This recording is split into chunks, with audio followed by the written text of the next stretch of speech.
Well, hello everybody and welcome to our race coverage. The countdown, the Michelin Countdown to Green is over and we're standing by for 2 hours of action around this 4.048 mile circuit. Live in sound and vision, we're bringing the whole sports car community together. Action areas at turn 1, turn 5, into the carousel, just before that at turn 8, and then coming round to Canada Corner. It's overcast, we've had a splash or two of rain. Shea Adam is our Continental Tire pit lane reporter, and there's drama at the front of the grid. Well, and I can tell you, it is still raining, John. Yeah, our pole sitter, the number 76, Paul Holton, the C360R McLaren, will not be starting at the head of the field. That honor will go to the number 59, the car that was blowing up as we left it in practice 3, put in the second quickest time in qualifying. They have been promoted. The 76 will start last in class, so they will be the final of the GS cars. Behind that of the automatic racing Aston Martin, the number 99, they changed tires, so they were moved to the back of the grid. 76 will be rolling out behind them, but there is speculation at this point what to do for Carl Thompson's team. From going from starting first to starting last, they might do something tricky. Everybody has started on slick tires, John, and there is rain. So they're not saying there's anything wrong with the car? What, they just mistimed getting out of the paddock? Carl Thompson said he would update me and let me know what happened, but then drama struck. They thought that maybe they could change the tires on the grid to the wets, and then they were told by race officials no. So he will let me know what happened, but they did not make it out on time. Right, okay. I think I might be tempted to drop in straight off the back of the grid on the warm-up lap if they think they need it, and they're not going to lose any more. There is spray being thrown up by the grid as it comes around, Jeremy. Yeah, that's very strange. I had bumped into Carl Novak, who is the race director for the IMSA Continental Tire SportsCar Challenge about 20 minutes ago, and he told me he didn't know what was going on. He hadn't had any word from the team, but the car was not in position on the grid like it should have been. It looks like they just missed the window and didn't get out there in time, so they're going to have to start from the back of the pack. So that leaves who at the head of the field, Jeremy? That would be the Jack Rouse Jr. Yeah, now the question is, does that allow the second row to move up? But the answer would be no. It should be a single car on the front of the grid and then 2 cars behind them. No, I think that will allow the second place car to move up alongside him. I don't know that for sure. Jack Rouse Jr. will swap sides on the grid and take effective pole position. I think so. That's my understanding. The other car's been moved to the back. It's not as if it's not, it's not as if it's fallen out on the pace laps or anything. Yes, good point. It hasn't taken its position on the grid, so therefore I'm pretty sure we'll see for the 2x2 start. I think we will see the third qualifying car, which is Dylan Murcott, move on to the front row. It'll still, for record-keeping purposes, he will get the pole position credited to Paul. But here's more drama. Oh, Paul Holton in the 76 car, which should have been on the inherited the pole. Now that car has stalled and is stopped dead stick with no electricity or no McLaren power. There's no lights on the back of that car, Jeremy. Now they come back on again as Paul is cycling through. This is just more drama heaped upon what we've already seen. We've lost both front row starters. Well, not both. That is the car that should have been on the pole. It's gone to the back of the GS copy. We've seen all sorts of electrical problems for the McLarens this season. That's one of the reasons why Volt Racing has ditched their McLarens. They bought 2 of them, brand new cars at the beginning of the season. They bought a Ford Mustang GT instead because they had all these ongoing electrical problems. And the sister car, number 77, you remember the last 2 races, they weren't able to start that car. They had to borrow another car from somebody else. So easy to confuse a stupid person with like me. So what we have now is the 59 Ford, Jack Rouse Jr., remember, which was spitting some kind of smoke out the left-hand exhaust bank earlier on today. That will take the pole position. Dylan Murcott, who should have been on the inside of row 2, will be on the outside of the front row, and then everyone else moves up. So it'll be Matt Clegan in McLaren number 77 in 3rd position.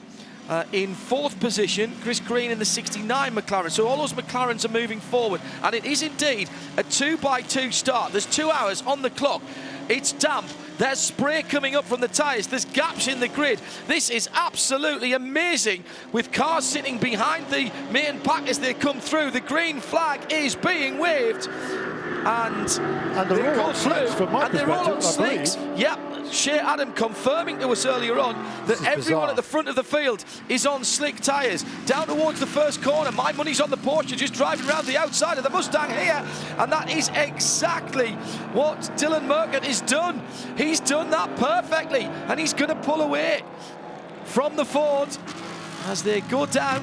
For some reason, Jack Rouse Jr. isn't on the timing screen at the moment. That car is dropping down, so that is even more. So if you're watching or listening away from the track at the moment and you're watching the online timing and scoring, Paul Holton and Jack Rouse Jr. are dropping down. No, there's a glitch there because the 59 car, the Ford, is there in second place. Yes, on the road. but on the timing and scoring, it's dropping down. So if people are watching away from the track on timing and scoring, you are seeing the 59 car drop down. It isn't. It's still in its position on the track. 21 going round the outside there is another Porsche. The Porsches are making hay here with that little bit of extra grip. So all things changing at the front. It's tippy toes around the corner. Around the corners, and off has gone the 76 car. Now that is off the track. From bad to worse to even worse. Oh my goodness me.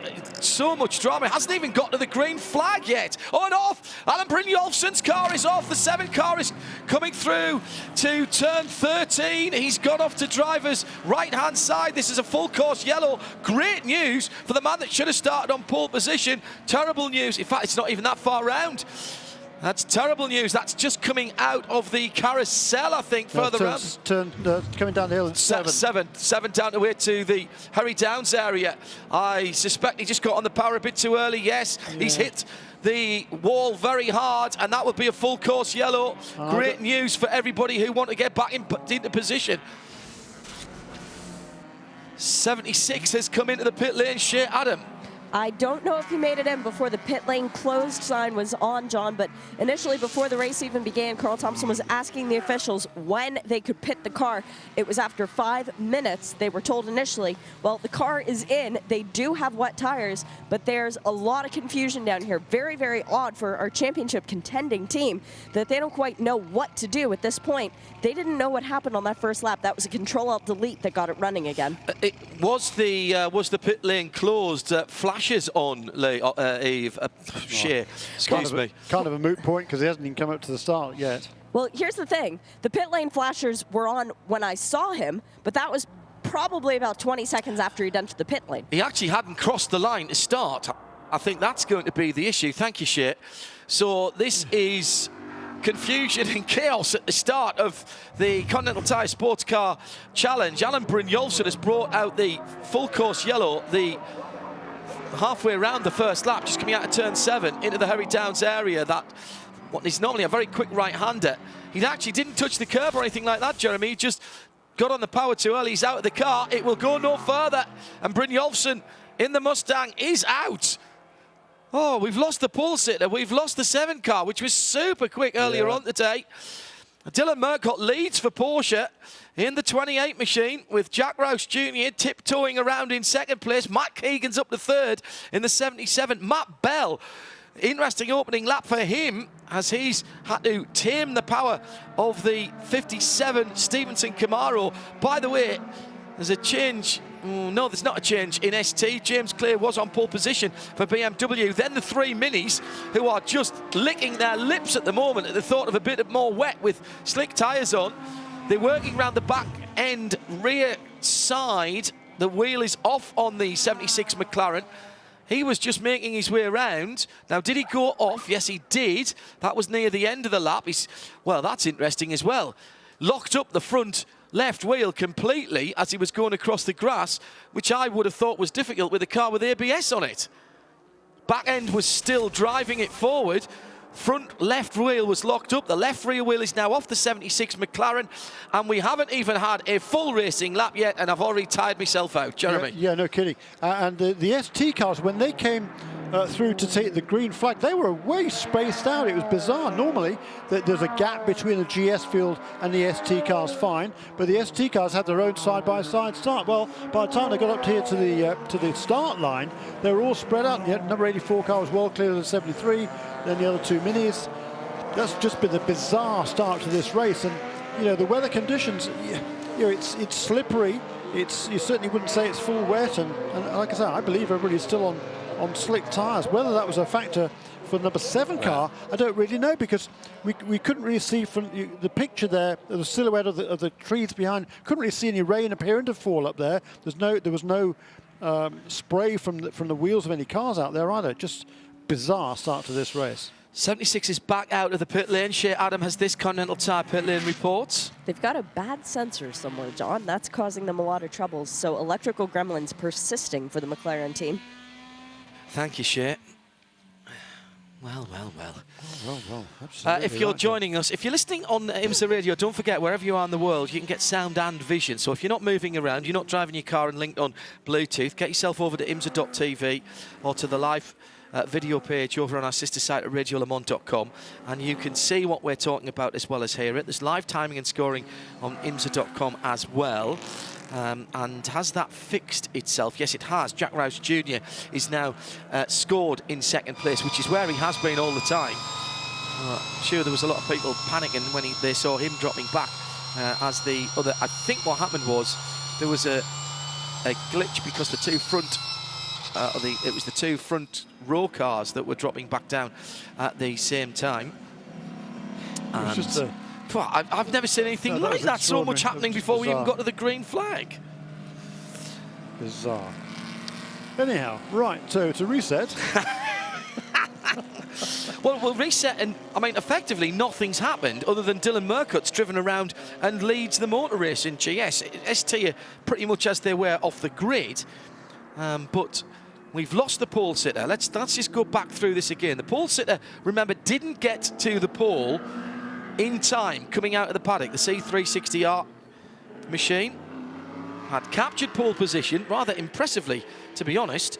Didn't get out to take its grid spot, so was going to start from the back of the field, the GS field. Then couldn't get the car around the warming up lap or the formation lap. Had to do a Control-Alt-Delete. Still not happy. Got the car going, but way behind. Then as we went through the green flag, he went off at the final corner behind everybody else and came straight into the pit lane. As he was doing that, Alan Brynjolfsson round at turn 7 in the number 7 Mustang lost it of his own accord and hit the tyre barrier pretty hard, and that's what's being cleaned up at the moment, and that's why we have a full course caution. You caught up now? Everybody happy? And good. It's not raining at the moment, but there's clearly some rain clouds off to the west, and they're approaching. It's still drizzling, Jeremy, just enough, I think, to very faintly, maybe, yeah.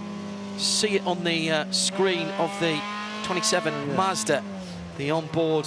Not all the way shots around with the track, Tom I think. It's just for parts of the track, and that's one of the things, of course, about Road America. 4 miles around, it can be quite easily raining on one portion, not the other. The rain, when it came in the last couple of days, came from the carousel end of the circuit towards us. Yeah.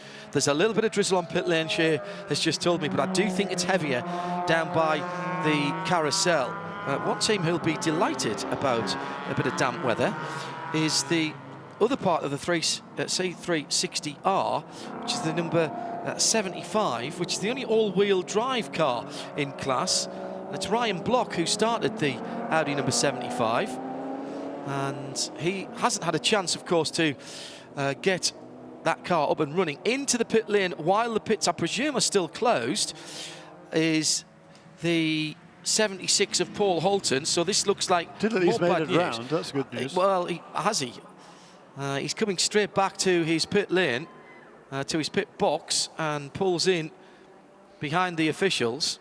And I don't think this is going any further.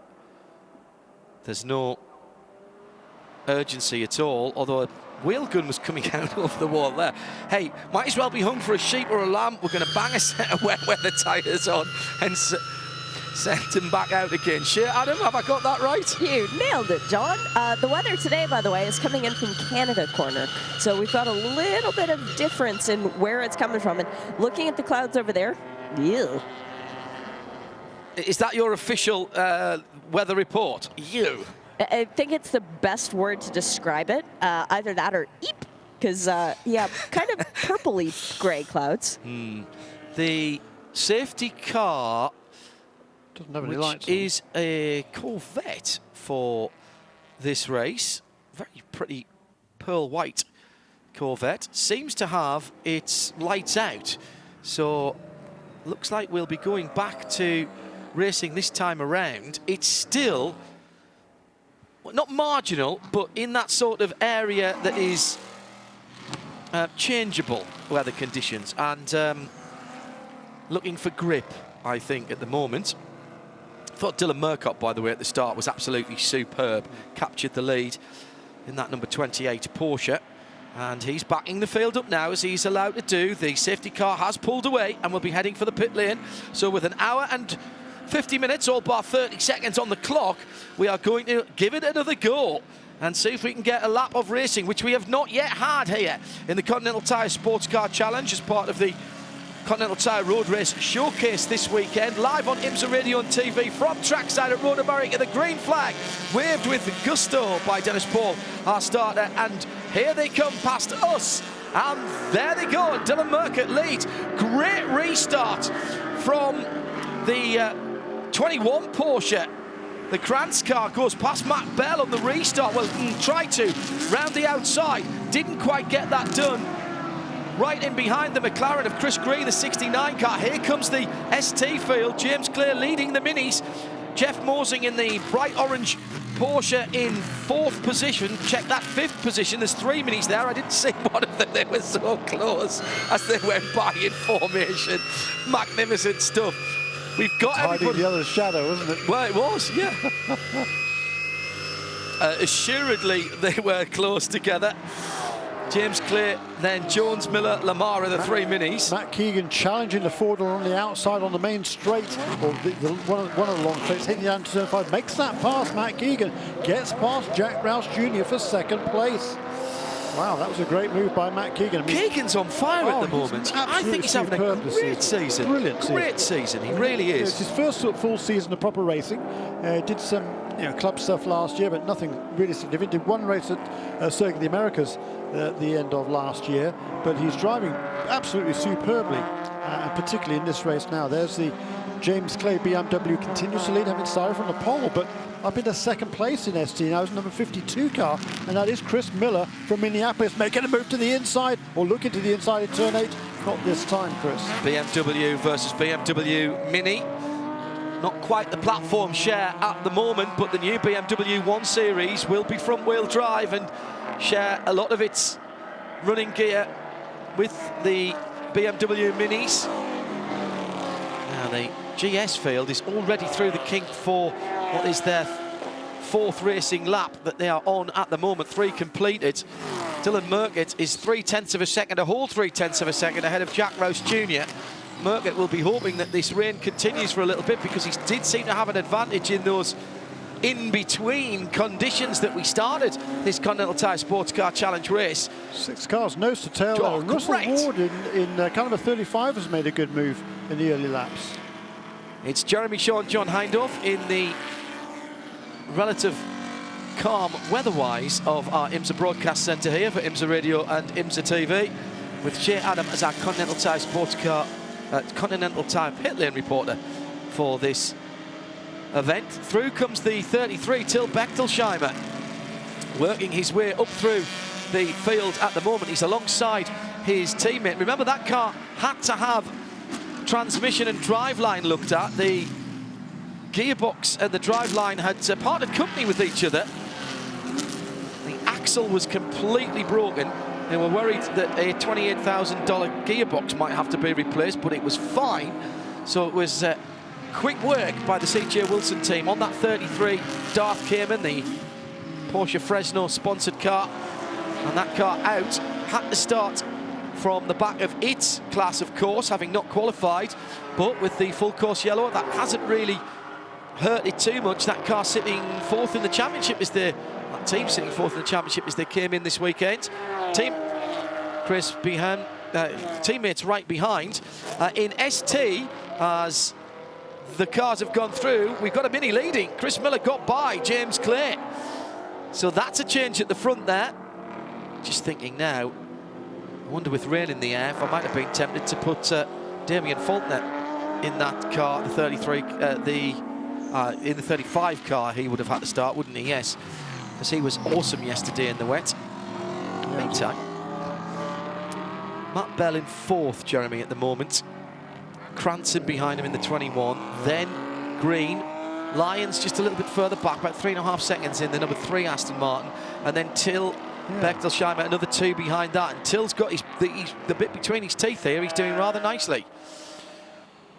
Yes, it was a good last lap for number 3 car, Craig Lyons. He moved up a couple of positions to the 7th place. Oh, it looks difficult out there, Jeremy. There's just a sheen to the surface of the track out from the carousel down through the kink at the moment. Yeah, 2 minutes 38 for the last lap for our race leader, Dylan Murcott. The pole time was 2 minutes 20. Yeah, and it's still raining. There's specks of rain, and that's not spray coming up onto the... It's not proper rain yet. No, really. it's really annoying, isn't it? Here and there, yeah. Just enough to keep the temperatures of... I mean, a hot, slick tyre will work so long as there's not standing water. But the emphasis there on hot, as the ST battle is catching the number 99 of Charlie Putnam in the big Aston, and the Mini's going up the inside, coming out of Canada corner. That's the leader in ST. James Clear tries to change line behind the Aston and loses the back of the BM, then the front of the BM, then the back of the BM, all trying to go in different directions at the same time. Might cost him a position here. No, he's found some grip. Tries to come round the outside of the yellow and black Mini, leading the class through the final corner. Clear off onto the very slippy rumble strips to the outside of the final corner. Oh, this is like watching British saloon cars back in the 1960s with the big cars and the little cars fighting it out. Marvellous stuff. And Putnam powers by as he gets on the straight. And Chris Miller will be cursing his luck here. Also coming back through is the... That must be... Which of the McLarens is that? As we've got... It's a 68 car. It's a 68 car, of course it is, which dropped right back. Thank you, Jeremy. That confused me a lot because the Paul Hulton car is back in the pits again. Mazda on Mazda action. And that is for 6th and 7th, Chad McCumbee and Tom Long, 25 and 27. Tom Long. Sarah Catania struggling too at the back of the field. She had it off on that lap. Well, her best lap last time around. I just think she's struggling with grip on slick tyres, but the track will come back to her, as it will everybody else. Head of the field and coming into the carousel, Dylan Murcott in that very distinctive grey, white and red coloured car, the mid-engined Porsche Cayman, with Jack Rouse Jr. in his wheel tracks, and round the outside, Matt Bell takes Keegan. Matt Bell likes those outside moves. He did it at Lime Rock Park when he had new tyres, and we praised the team for their strategy in letting Matt use the extra grip, but that was skill from the driver. That was magnificent stuff. It was indeed, and he set the fastest lap of the race last time around as well, did Matt Bell. He was running in 4th position.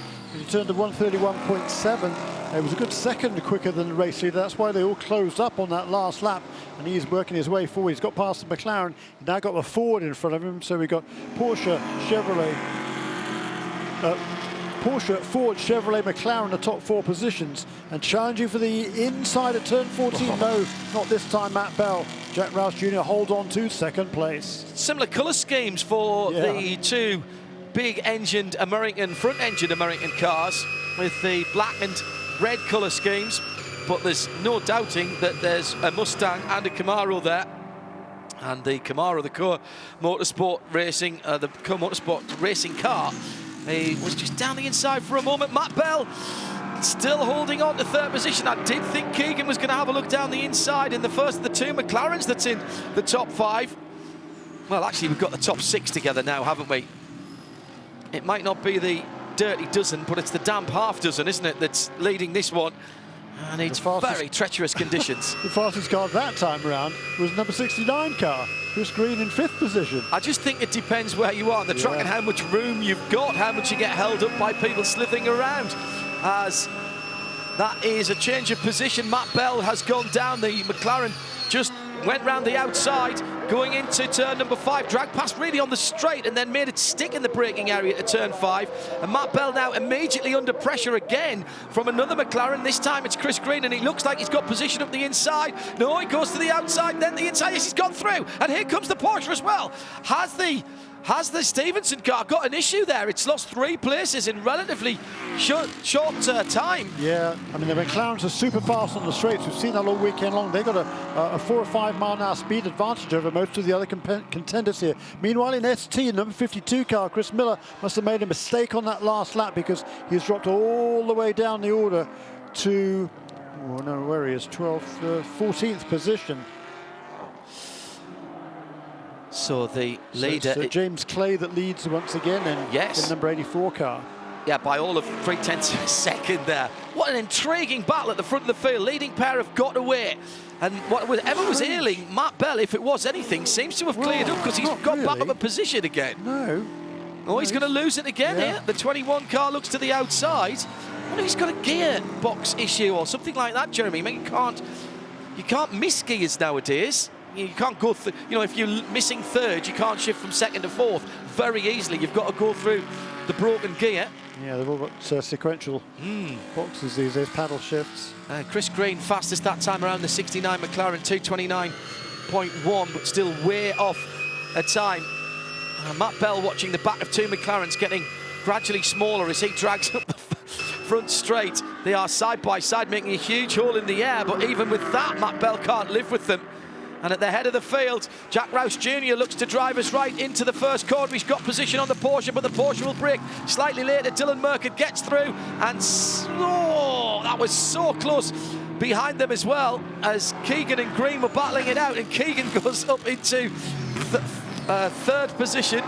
Green goes up into third position from Matt Keegan. Track must be pretty much dry now because 126.6, 226.6, excuse me, fastest lap last time around for Jack Rouse Jr. And yeah, it's getting darker overhead. Yeah. There's rain coming. Just a bit of a drying line, maybe a dry line. It's pretty much dry right now. I tell you what, Jeremy, offline it looks treacherous though. It really does. And on the curbs, I noticed that they are being very circumspect and not using the outside curbs going through. You don't want to be leaning, loading up their outside tyre when you're not sure of the grip levels. It's a brave driver that will do that. So Dylan Merkert then, who took his opportunity at the start. The pole man was missing and promoted onto the front row of the grid and did exactly the right thing. Managed to drive round the outside of the 59 car, which is now giving him quite a bit of pressure through the carousel.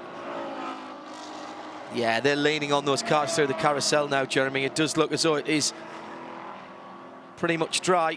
Yeah. Down towards the kink. That leading pair now being caught by Chris Green, having disposed of Matt Keegan, is bridging that gap very quickly to the leading duo. Yes, he is. And here's a challenge now as they head towards Canada Corner for the lead of the race.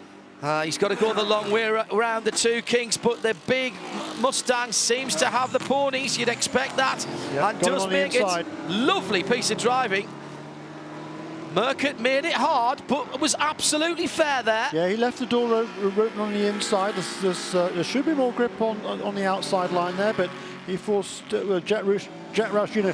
positioned himself for the inside part of that corner, and he made the pass stick. Good driving by both of them. Chris Green on an absolute tear on this lap as he's trying to get back, and in fact he's right up behind Dylan Merkert now. He'll put the fastest lap of the race in here. I fancy as he comes through in third position this time in the 69 McLaren. Rouse Jr. goes through, and he has already pulled a little bit of a gap, half a second or so from Merkert in second. Chris Green does put the fastest lap in 2:24.6, but he can't get through and past the Cayman ahead of him. Mustang, Cayman, McLaren is quickly as I can see it, 0.6 of a second between the first 3, then 1.8 seconds back to third, and the McLaren down the inside at turn 3 can't make that one work either. Chris Green has got the bit between his teeth. He is charging it because he knows that Matt Keegan is coming back towards them, and he is dragging the Porsche and Chevy Camaro with him. Matt Bell has lost that 5th position again to the Krantz Porsche, but he's holding on. So that seems to be an intermittent issue with that car, the 57 car, and there's a mistake there by Chris Green in 3rd position. Just dropped off the edge of the curb on the exit of 5, and immediately that gives Dylan Merkert some breathing space.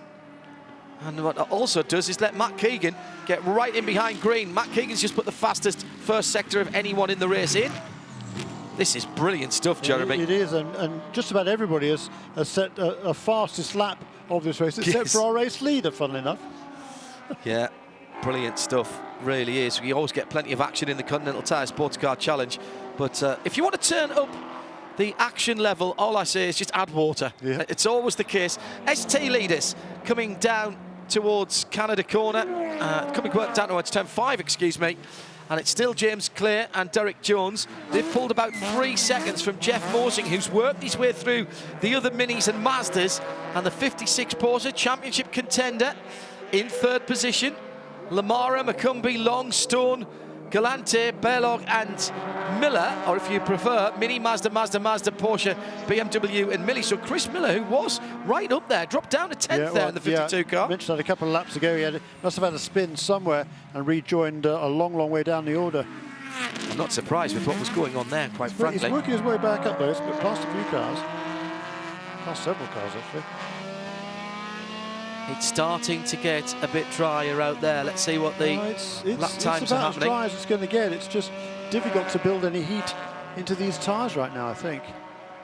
Yes, and that which is an advantage for the Mazdas in dry conditions, of course, that being light on your tyres, that means it's difficult to get energy into the tyres to heat them up in these conditions. So the Mazdas will want to stay very much on the dry line that there is now and not have to go off. As soon as you get the tyres damp, it takes out a little bit of heat from them.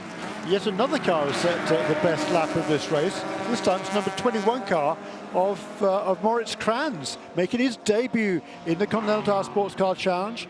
The 2 drivers in that 21 car have been very impressive for jumping into a championship with such highly competitive racing. 2 30-year-olds, unknown names completely to me coming into this weekend. I try to pay attention. They've been racing in the VLN series, but primarily at the Nürburgring in Germany, and they've both been very, very impressive this weekend. It was a real last-minute deal. It only came about last weekend, while both of them were racing in the Spa 24 hours. Yeah, if they aren't intimidated by the Nürburgring, they'll love this place, won't they? There's the shades of that. And they were praying for rain. Oh yeah, I bet they were. I bet they were. Exactly the sort of conditions they're used to. Yeah, the Kranz and Piana car in 3rd position, that 21 machine. Meantime, the battle is on behind Jeff Mosing in 3rd position in ST. He's got Chad McCumbee in the 25 Mazda, then the 37 Mini. That's Lamara, then Long, Tom Long, that is, in the 27 Mazda, then another Mazda, the 34, and they're having a cracking scrap at the moment.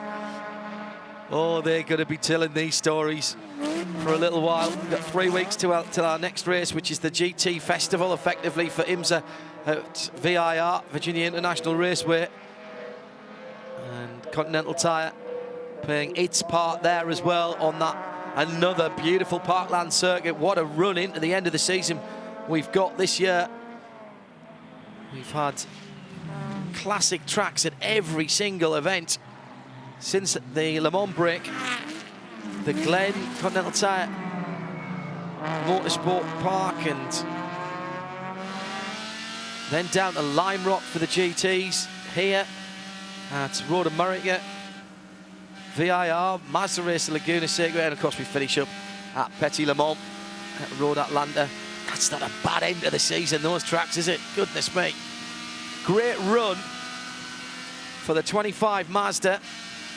Chad McCumbee having a look at the back of Jeff Mosing's car through the kink, but just doesn't have the top speed. 27 Mazda a little further back is Tom Long. He knows these cars very well, and his dad does all the prep work for the global MX-5 cars, the new shaped ND Mazda, which Mazda are retailing as effectively a factory-built car, and Long Road Racing has done all the development on that. And over 100 of those cars sold, believe it or not, since just last October, so less than a year. Great little race car. And at the front of the field, Jack Rouse Jr. has not been able to pull away from Dylan Merkert. 3/4 of a second and less Maurice Krantz still in third position, but Chris Green's right there. Chris Green tries to go down the inside on the driver's right, going into the carousel. Man, that was a bold manoeuvre. Backed out, I think, just at the right moment, and Matt Bell back up into fifth position because Matt Keegan has dropped down into sixth and dropped away a little bit in the black and red McLaren. So again, it's just a little shuffle of positions there. Looks like Ryan Block is going to go a lap down to these leading half-dozen cars. Sarah Catania must have already gone a lap down in the 44 Nissan Altima. She's clearly not happy with the balance of the cars in these intermediate, or in the intermediate positions we had early on. She's picking her pace up now. In fact, her last lap around she did a 41.4, but that's way slower than we would expect from Sarah. Still getting up to speed. What a great battle. Second, third, fourth, fifth. Tied together with very short bungee straps as they come across the skyline and past us. The leader goes through. Now all of a sudden 1.7 seconds between Rouse Jr. and Dylan Merget. That's the gap between first and second. And then less than half a second between the next four cars. All of them, not between them. Porsche on Porsche through turn one. Maurice Krantz round the outside. That is an awesome manoeuvre. Does he not think that physics? Is bliss, exactly. He doesn't know he's not supposed to be doing that. Physics clearly don't apply to that number 21 car. Dear me. That is a quick and intimidating corner. Nothing wrong with what Dylan Mergen did. He must have thought, no, I'm fine. Hello, what's he doing going round there? He's going to fly off at a tangent. And he didn't. In fact, Dylan Mergen's still trying to work out what happened as through comes Chris Green and will ease the McLaren up into third position for a moment. Yes, he holds on to it as he turns in to the right, to the left-hander at turn 5. And here comes Matt Bell, having had a reasonably clear run and not had to dodge anybody. He might have a little nibble down the inside as they go under the Corvette bridge and into turn number 6, the left-hander just over the rise. Can't see the apex as you turn in there. So we've got 11 laps completed by the leaders. Not one of those laps has the race leader been the fastest car on the racetrack. I can't remember ever thinking that before. There's always been somebody else behind him who's gone quicker. We had a succession, 3, 4, 5, 6, 7 fastest laps. And last time around was the first time there wasn't a new fastest lap of the race set, but boy. No, but Matt Keegan's going to put that right this time, Jeremy, because he dropped away a little bit from that battle. That means he's just got some space to do another fastest lap, basically. He's done the fastest first sector of anyone in the race so far. It's still clear by 0.2 of a second. James Clear, that is, from Derek Jones in the Mini. BMW number 84 and then Mini number 73. Chad McCumbee has dropped away to 8 seconds in a race, but he is in third position ahead of Mike Lamara in the 37 Mini. Then Jeff Mosing now down to 5th. So again, that's been a bit of a shuffle around. Jeff Mosing was right up there with Tom Long now right up Jeff's tailpipes.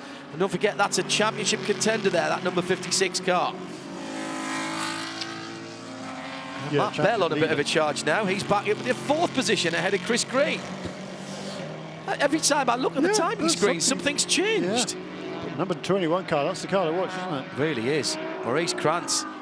Now, it'll be Maurice Krantz who puts in a decent lap as he comes across the line now, as he's trying to close down Jack Rouse Jr., who does his own personal best, but a 2:22.9 is the fastest lap of the race by Maurice Krantz in the 21 Porsche. Then 1, 2, 3 wide going into turn 1 for a moment. 2 McLarens and a Camaro. I'm sorry, I can't help but smile. This is absolutely outstanding stuff. What a way to end off our Super Saturday of qualifying and racing. Been a long day for these Continental Tire SportsCar Challenge races. They've had their final practice, qualified, and now their race. But my goodness, you wouldn't think it. You'd think we'd just got them out of bed and give them a huge dose of caffeine. 2:22.9, the fastest lap last time around. Matt Keegan did a 23.8, his fastest lap. So it is now beginning to heat up.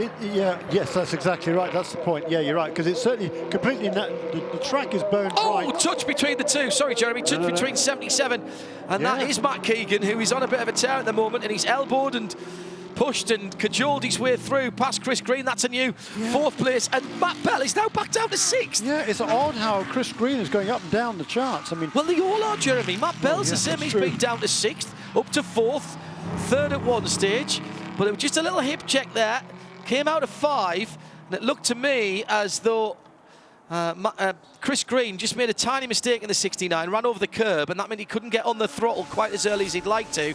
And Matt Keegan taking his advantage under the Corvette bridge there. And Matt Bell's got back through into 5th. That's fantastic. It's just like somebody's rolling a dice at the end of every lap. Okay, this is what we're going to do, chaps. Here's where you are. Positions 1 to 6. Pick a number.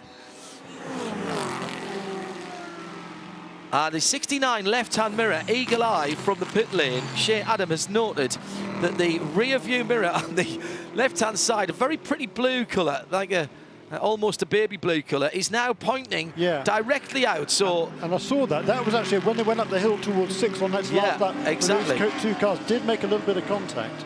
Yeah, and that means that Chris Green now, if he looks at his mirror, won't be able to see anything. But anybody trackside, as you go by, you might quickly get a glimpse of yourself as you go through. Cool. 59 cars checked out on that lap. That was a 2:22.3, and that was the lead car doing the fastest lap of the race, Jeremy. First time that's happened. That's extraordinary, isn't it? I'm going to take a breath for a moment. 22, what was the time? 22.366. Well, that's a new lap record, by the way. In the race, last year it was 22.7 for Trent Hinman. Wow. Well, plenty to come, I would have thought. Let me give you a quick rundown of what's happening in ST, where Jeff Mosing is battling for what is now 5th position with Tom Long. Tom Long's right up alongside him as they come into the carousel. And I think Tom's just disposed of the bright orange car because I can't see it anymore alongside, and he's not in the mirror. Oh, big slide in the middle of the carousel for the number 27 Mazda. Yes, absolutely right. Through has gone Tom Long, and that is 5th position. Jeff Mosing now back down into 6th, and that was a lovely over and under move by Tom Long. Feinted to the right and dived down the inside. Managed to stand the car up at the apex so that Jeff couldn't get him back, and once that was done, that's all she wrote. Jeff Mosing dropping away. Now I just wonder if Jeff's feeling the pace a little bit here. Still with injuries from Watkins Glen in the first race of the IMSA GT3 Porsche Cup Challenge by Yokohama. He's got 7 more minutes to do before he can jump out of the car and hand it over to Eric Voss. Eric, no mean peddler himself. She just realised that the former champion. Yeah, Chris Stone Mazda is behind Jeff, and that's both Merlot Racing cars. Bright orange showing that. And now we've got a little bit of watery sunshine shining through the clouds here. Extraordinary day. Started this morning with clear blue skies and looked like a completely different racetrack than the last couple of days, but it's raining on the back straight. It's raining on the back straight and on the carousel. Yeah, so that's coming back in again. Oh, dear me. That coming from the Till Bechtel Scheimer on the radio. Now you've got to stay out there, haven't you, for the next 7 or 8 minutes until it's a 45-minute drive time, and then you can do your pit stop, and then everybody counts for points, etc. Windscreen wipers on for Liam Dwyer in the Mazda number 26. He's in 12th position, and he's gaining on Colin Thompson in the Porsche number 31. Colin still trying to get at the pace in that 31 car. Well, actually, they just changed place the other way. Thompson got past. Yes, Liam sorry, my lap. apologies. Yep. Yes, you're absolutely right. Very difficult for Liam in wet weather because with his prosthetic, it's hard to heel and tow. But he does it. I've got no clue how. It's a skill at the best of times.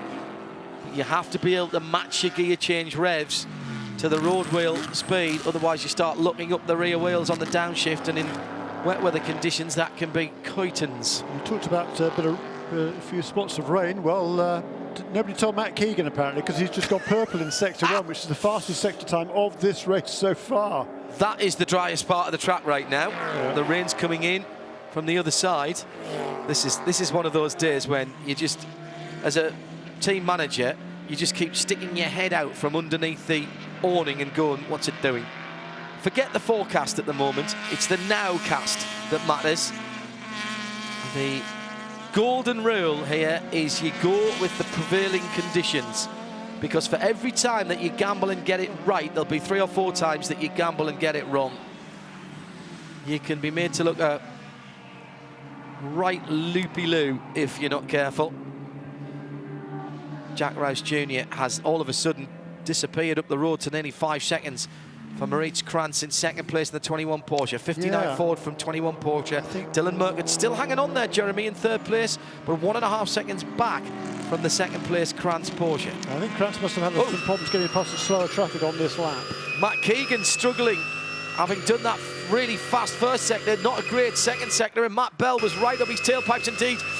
Matt Bell was held up going up the hill, and that has cost him a place as Chris Green goes through.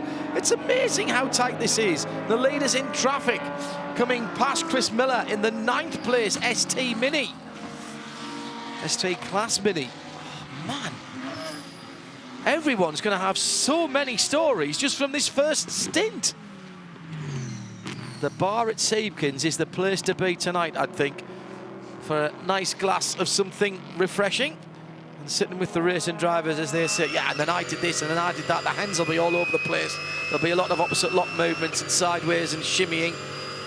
Yeah, it's definitely raining again on the run down to turn number 5. Not enough to have the wiper on for Matt Bell in the Chevy Camaro. The windscreen treatment doing its job as the rain just balls up and disappears. Well, the wipers are on for Jack Rouse Jr. Remember, this is the car that was blowing a little smoke out of the left rear exhaust pipe earlier on and had to go back behind the wall. Fantastically aggressive looking front end in this and the Camaro. And it's come down. Maurice Krantz has got it down by nearly a full second. The gap between first and second now just on 4.1 seconds.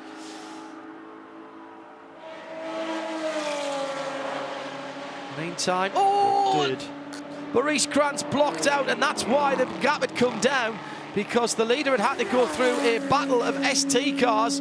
Krantz held up, and here comes Dylan Merkert down towards Canada Corner.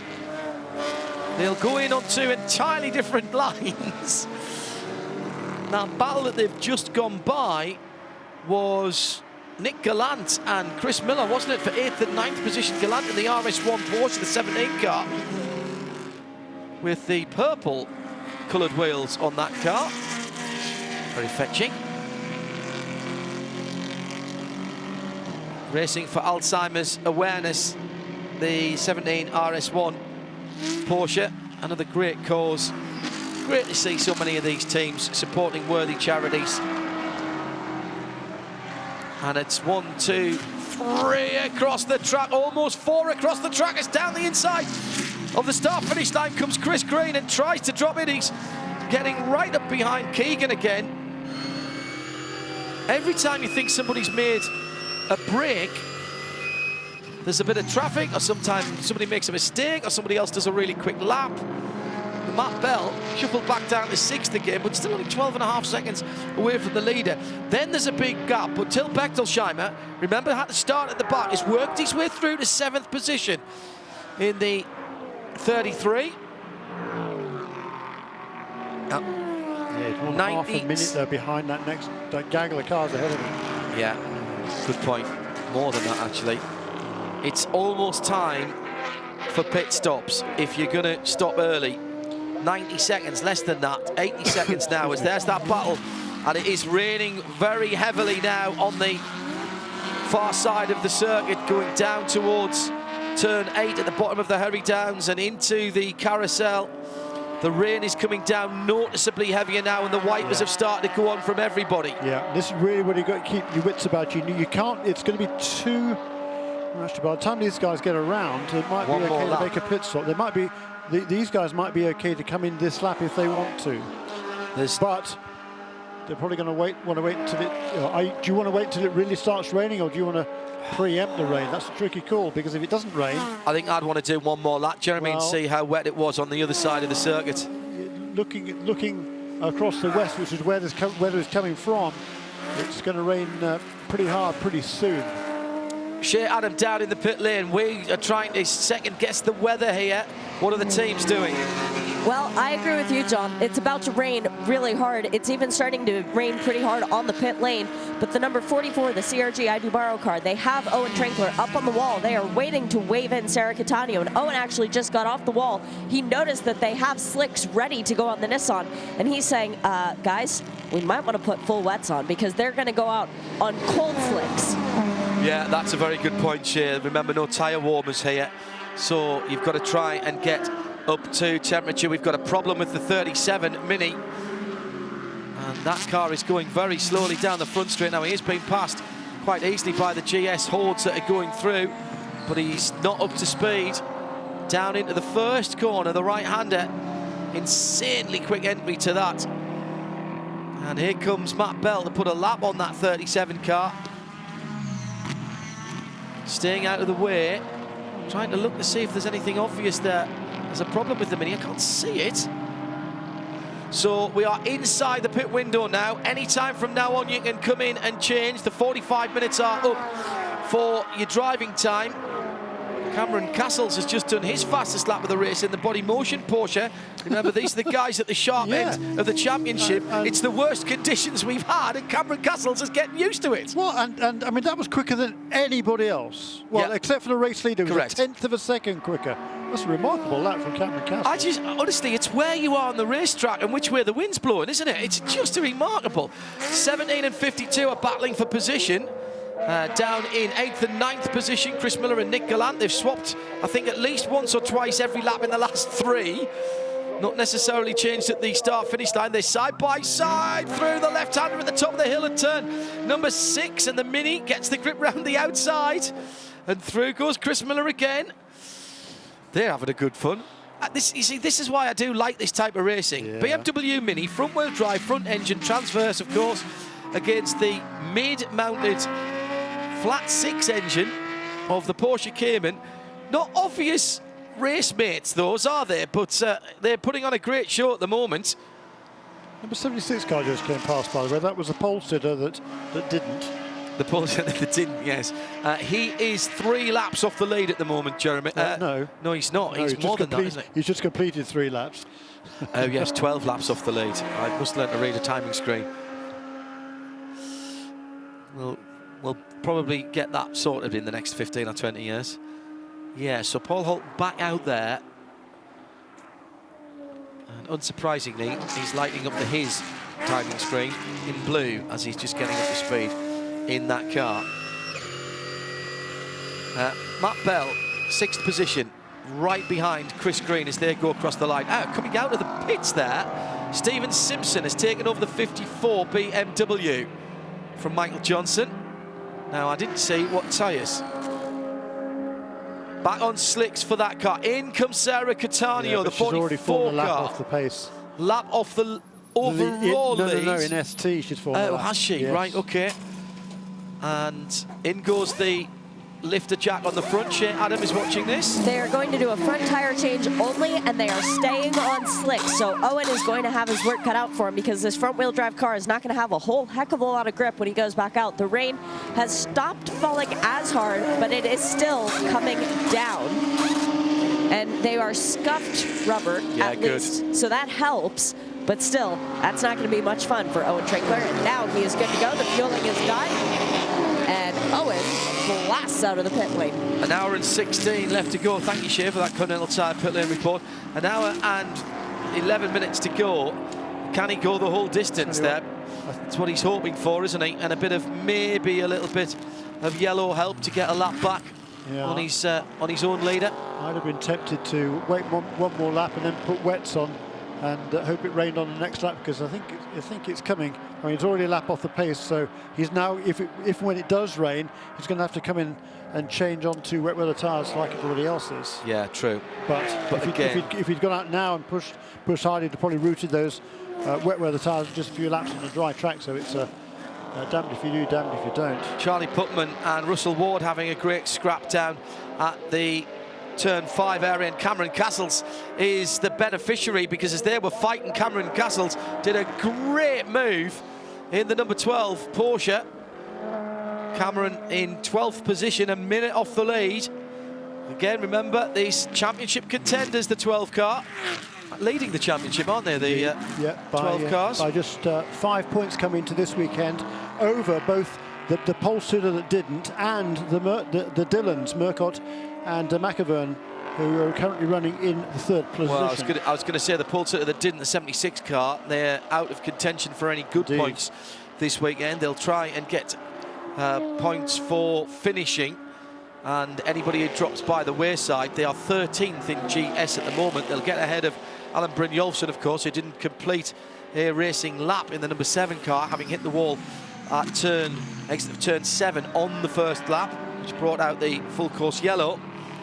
But at the moment, the Dylans are going very well, thank you very much indeed, for their championship chances. And right up behind Maurice Krantz here as they go through. Traffic slide! Bell goes around in the Stevenson Camaro at the out of the gravel. Final corner, and somehow he keeps it going. He's pointing. Sorry, excuse me, it's the bottom of the hill at turn 3, Jeremy, you're right.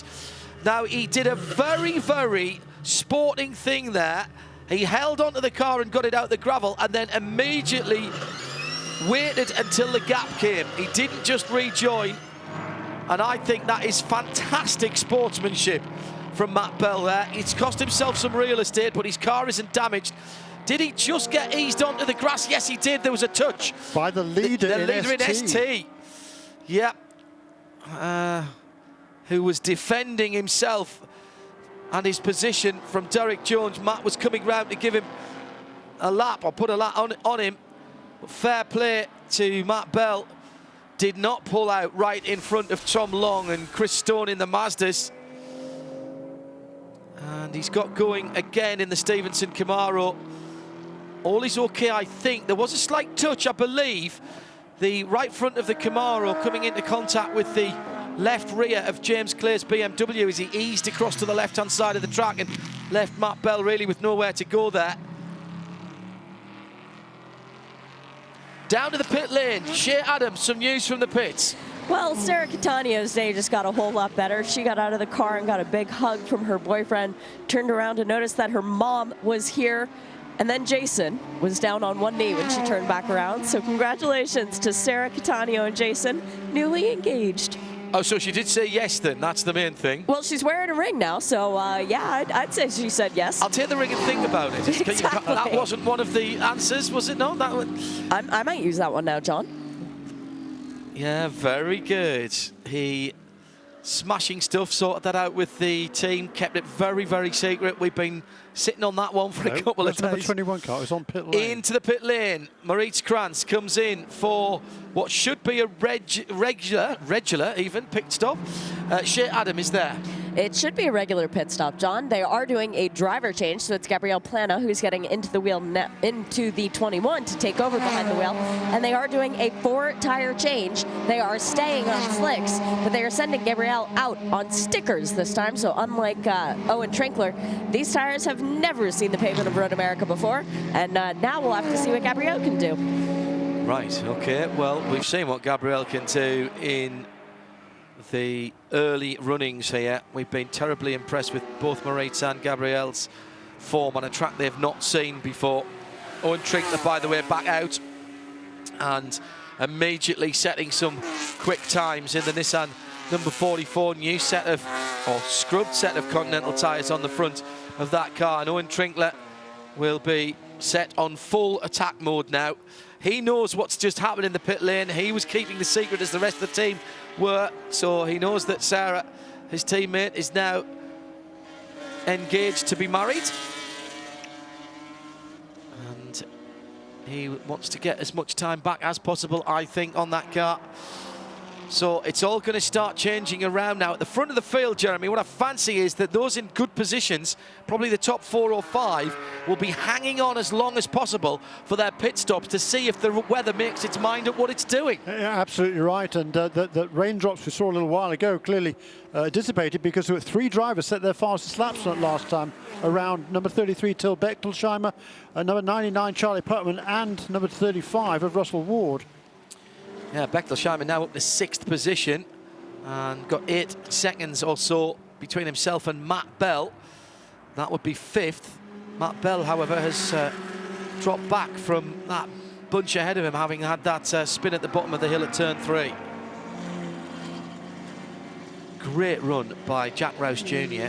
Yeah. And Matt Keegan. 22.7 last time around for Jack Rouse Jr. Yeah, well, he's the one that hasn't been going up and down the standings. He was second, first, second, and then first again. In from the 3rd position, Chris Green. Check that, from 4th position in the McLaren, the 69 car.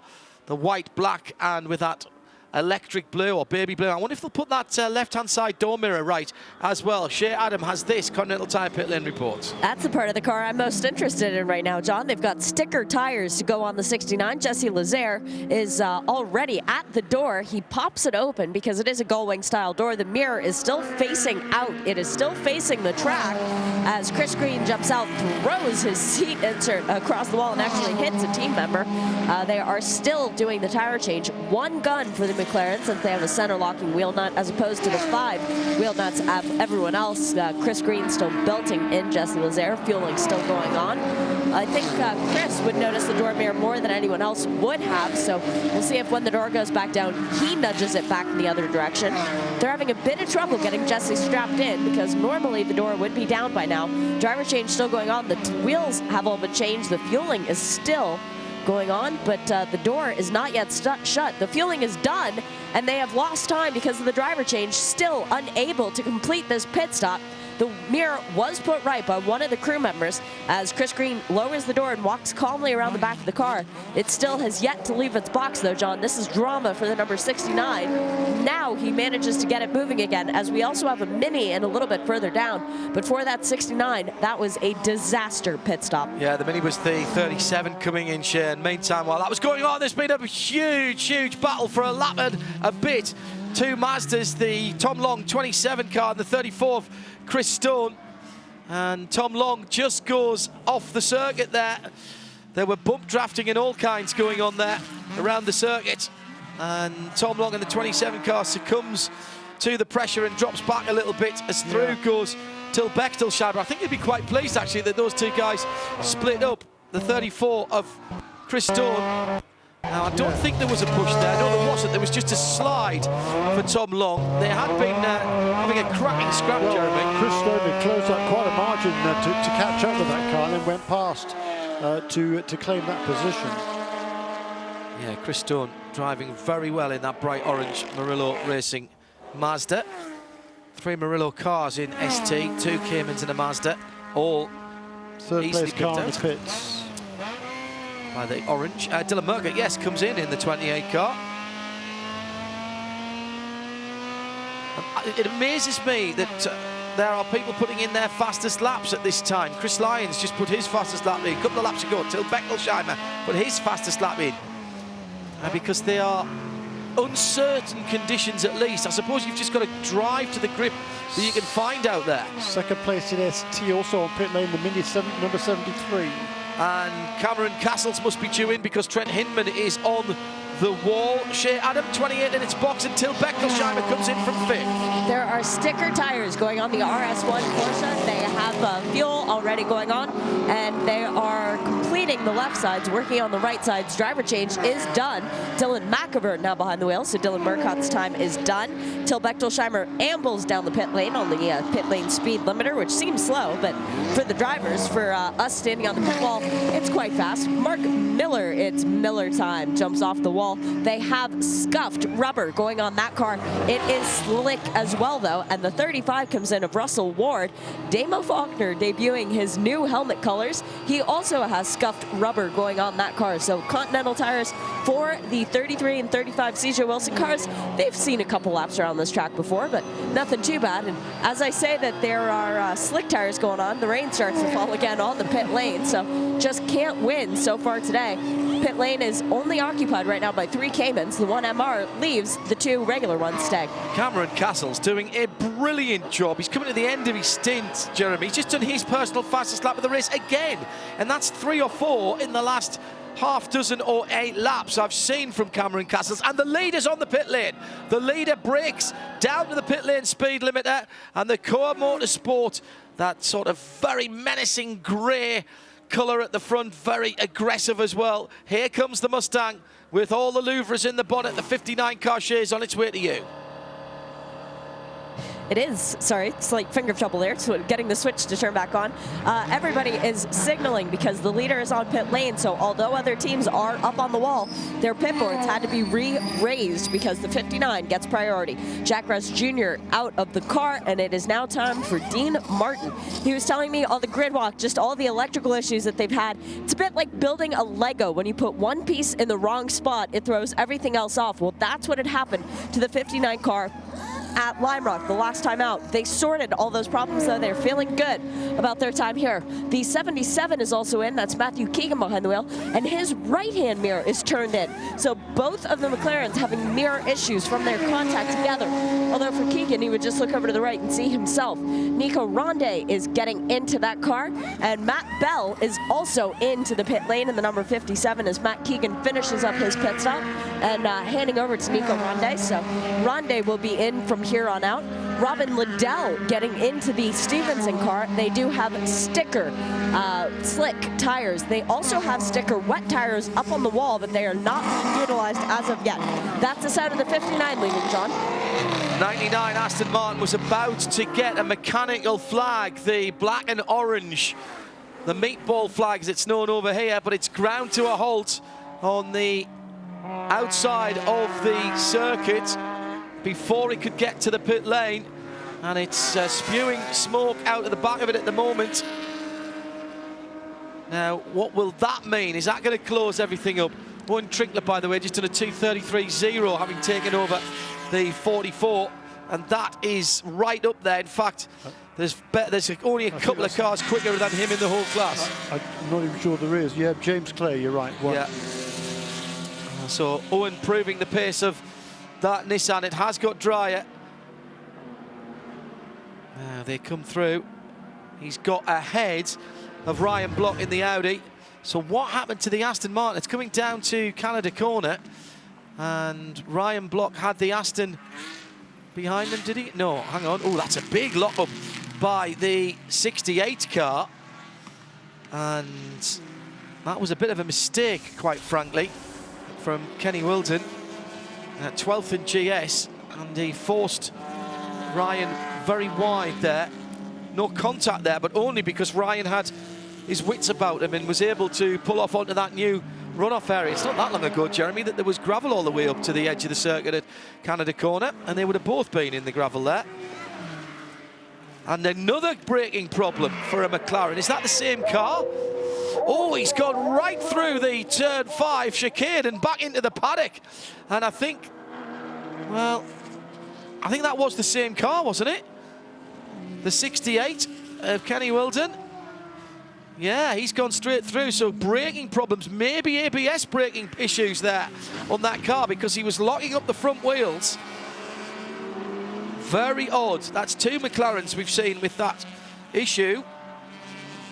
Remember, the 76 car of Paul Holton went off front wheels locked earlier on after they had to do a complete reset on that car. 84 is in the pit lane from the lead of ST, so a Mazda leads now. It's Chad McCumbee in the 25. Dean Martin has gone back out in the 59 Ford. Yeah. And there's a full course caution. Full course caution now as Dylan Matchevin and Jesse Lazara having a battle. Merlot Racing made it in, which of the cars I saw a flash of orange, the 34 car. Ooh, 56 car didn't. 56 car did not. Robin Liddell and Nico Ronde are out. Trent Hinman is out. Tom Long also elected not to pit, whereas the car that he was dicing with, just overtaken him, 34 car, did come onto pit lane for Christopher Stone. Yeah. That could, assuming he made it in before the pits were closed, that could be very significant. Watch that car, number 34. Confirmation from Shea that they did. James Clay was already in the pit lane.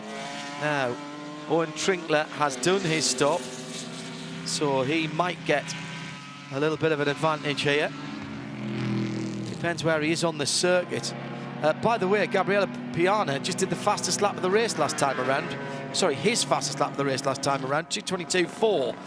And it is starting to rain again. 34 missed its pit stop. This is for the 99 Aston Martin, by the way, which is the Charles car, Esplanade and Putman. And the car is stranded at the side of the circuit. Whilst everybody packs up behind the safety car, let's go down to the pit lane and speak to Cameron Castles, our championship leader. Cameron, you were going so fast toward the end of your stint, personal best times. Was that just the fuel burning off, or were you feeling more and more comfortable with each lap around Road America? I think more of it just getting more comfortable. Beginning of the race really struggled. It was raining and then stopped raining, so I mean, literally every lap you did, the grip was different every corner, so made a lot of mistakes trying to kind of anticipating it was worse than it actually was. So kind of at the end, just getting a little bit frustrated and angry, trying to get around some guys. And I guess that just makes the drive a little bit faster. What kind of car does Trent have underneath him for the rest of the event? A nice, shiny new one.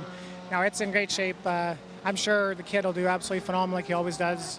Crew put together a great car. I'm sure you'll have a great race ahead of him. Full course yellow helps you, so good luck the rest of the way. Absolutely, thanks a lot. Sounds like Shea needs a pit stop of her own there. Keep that voice, Shea, don't push too hard. Need that for tomorrow as well, please.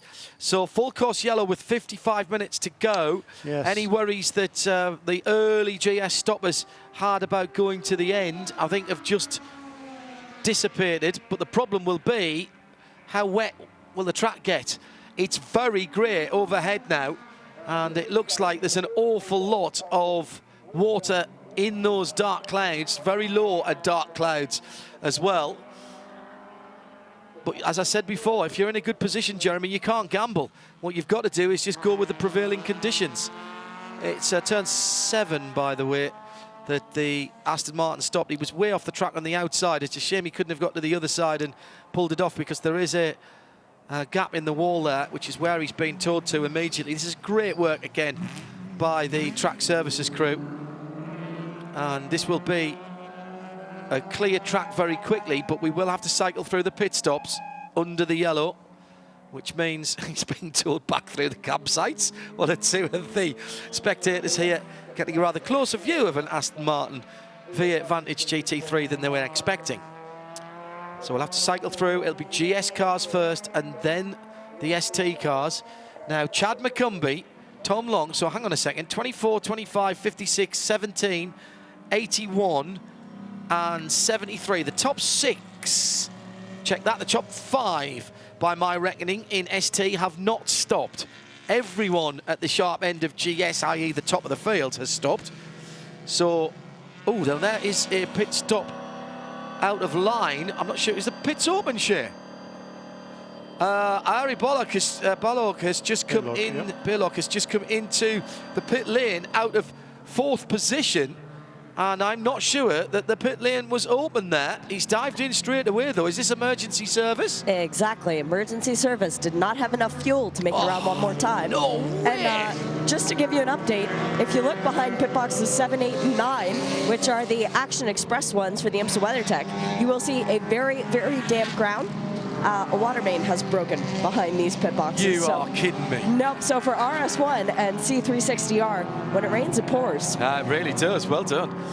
So 5 seconds of fuel for Ari and the 81 BMW. That was so unlucky.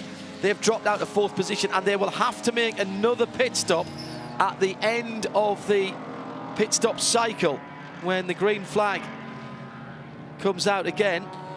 Yeah, they were running somewhere down the order, 1, 2, 3, 4, 5, 6, 7, 8, 9, 10th in the class, Ari Baylod, before everybody stopped. Yes, okay, fair point. But if they could have, well, I don't know.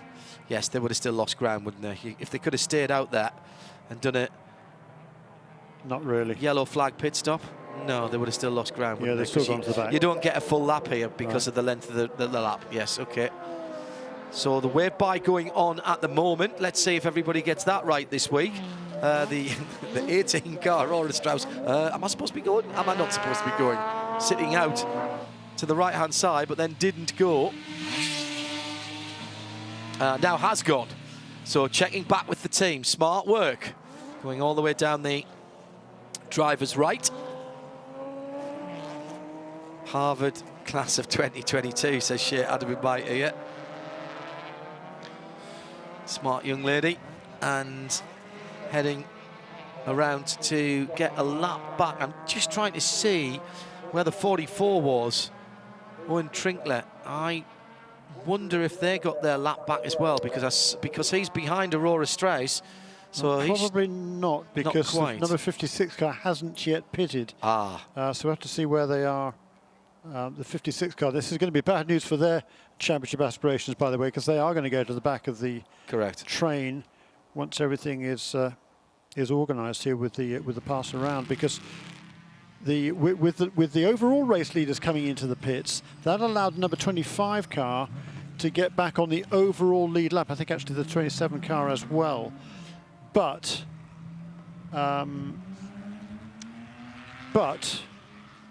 because they're on the lead lap, all the other cars are going to be able to get the wave around, so everybody's going to be back on the lead lap again.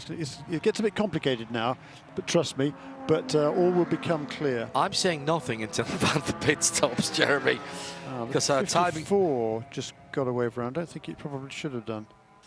Well, you've been spot on with all of these. Aurora Strauss definitely had a wave by. Saw her going through on the outside, which means everyone behind her to, I don't know, should have got one as well, shouldn't they?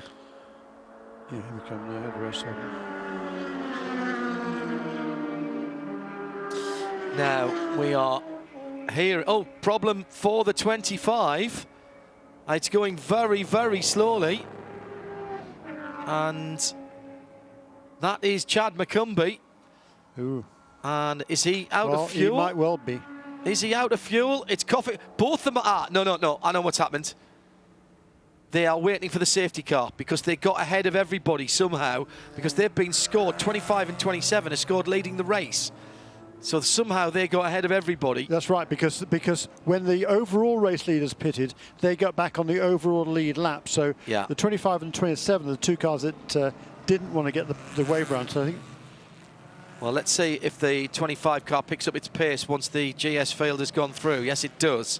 And that's right, because he's in the right position. So where's the 27? Just ahead of it, doing exactly the same thing, crawling along in first gear. And yes, there it is. Okay, fine. Allowing the 25 car by as well. We'll drop in behind. That's right. Now everybody else has got the wave around, so they will come up to the back of the pack, and then we'll begin the pit stop sequence. I think we're going to see a red flag here because there's lightning in the area. It's got very cold out there. There's 47 minutes to go, and there is a red flag. Lightning in the area. Heard it first from the TV compound. The camera operator has been asked to stand down. A very strict rule about 8-mile range, and so anybody there on the racetrack, take cover. Yes, please. And it's a clear pit lane policy as well here. Grandstands. It's Road America. So everyone will come into the pit lane, be left in the fast lane, and the pit lane will be, I'm led to believe the pit lane will be evacuated. So with 47 minutes to go, this will allay any worries about fuel mileage for the GS cars that stopped. But what is happening here is that the race is under red flag. The clock is still running. Now it'll remain to be seen whether that is stopped. This is the last event of the day. Live on IMSA Radio and IMSA TV, the drama continues. Started before the green flag with our pole sitter not making their position and then cutting out on the opening lap. Then we didn't even get a full green lap with Alan Brynjolfsson's Ford written off after Alan got a little bit too ambitious with the right-hand pedal and hit the wall hard coming out of turn 7.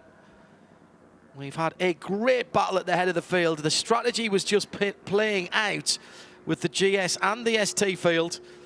But now, interruption, Mother Nature has stuck her oar into it, and lightning in the area means that we are under red flag conditions. The track marshals and the camera operators being asked to stand down, and Johnny Notzauer, pit lane supremo for IMSA, asking the teams to step away from their fuel rigs and anything metal in the pit lane. I think what we'll see here is the drivers probably staying in the cars, but pretty much everyone else being asked to leave the pit lane. Shea Adam is still in the pit lane at the moment. It's raining really hard now, John. In the span of you starting talking to taking breath, it went from not raining to being an absolute downpour. Drivers It's will not saying remain... a lot, Shea. I can talk an awful lot without taking breath. Very, very good point. Well made, nicely presented. All the drivers are staying in the cars. Of course, they do have rubber conduits between themselves and the ground, so that's not the worst thing in the world. But they are all parked next to a metal guardrail, so not sure how I feel about that. Well, we will watch very carefully. Strict policy with static electricity and lightning, 8 miles around the circuit. This is a cell of weather that's moving in from the far side of the track to us and blowing across the circuit.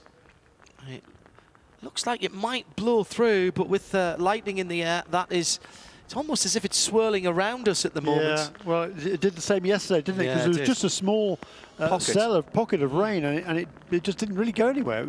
I mean, it looked, from the radar at least, it looked like to a 5, 10, at the most 20 miles either direction. It was clear. Yeah. Bizarre. Wind has changed direction again and is now blowing from the far side of the circuit straight across the start-finish line, at least at ground level.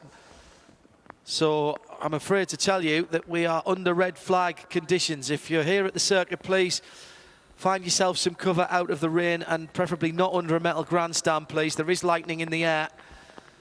If you're around the world, stay tuned to IMSA Radio and IMSA TV. Shea's going to have to clear the pit lane, so I'm not sure that we'll get very much in terms of driver reaction here. Drivers are staying in their cars. The safety car, which is the Corvette, sitting at the front with lights now turned off and windscreen wipers even turned off. And the pit lane, Shea Adam, looking strangely empty. Yeah, not used to this. Oh boy, the JDC tent just blew a little bit in the wind, the easy up, and dumped about 5 gallons of water off either side. All of a sudden, it is like a mini monsoon. It did this the other day, John. What was that? Wednesday? No, Thursday. It did this on Thursday, where it went from being nice and calm and collected to all of a sudden, oh my goodness, we are in the middle of a hurricane.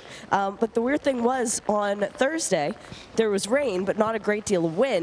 Now there's both. Yeah, although the wind is coming straight down. Shea, you find some shelter, please. Yep, I'm hiding out at the Paul Miller Racing rig. Okay. And again, if you're spectators here at the circuit, please find some shelter, not under anything metal, please. There is lightning in the air. Well, Jeremy, a shame, because that was just beginning to build up to an interesting finish in both the classes. The full course yellow, by the way, let's just remind everybody, caused by Charlie Putman in the Aston Martin number 99, which ground to a halt at the bottom of Hurry Downs at what is effectively turn 8. If it finishes like this, there